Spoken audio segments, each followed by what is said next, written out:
السلام عليكم. مرحبا بكم في جمعية الشباب ثم البكم التنمية والإدماج اللي عرفت يوم 3 يوليو 2024 اختبار النهائي الذي يؤهل المستفيدين والمستفيدات للحصول على الدبلوم الممنوح من طرف مؤسسة التعاون الوطني.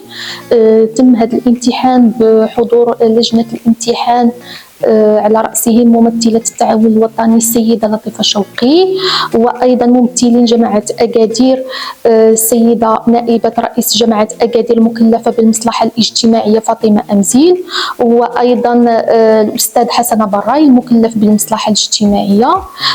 تم هذا الاختبار في شعبتي الحلاقة للرجال والحلاقة للنساء وشعبة الطبخ والحلويات. ظروف الامتحان مرت في ظروف جيدة.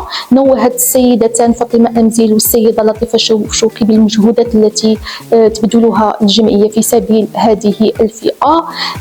اليوم كان مميزا بحيث أنه مكن من جني الثمار والمجهودات طيلة السنة التي قدمها الأطر التكوينية والأطر التربية الخاصة، إضافة إلى أعضاء الجمعية وعلى رأسهم السيدة السعدية نيتبوهو التي تقدم دائما مجموعة من المساعدات والمجهودات التي مكنت من تأهيل هذه الفئة لإدماجهم في سوق الشغل.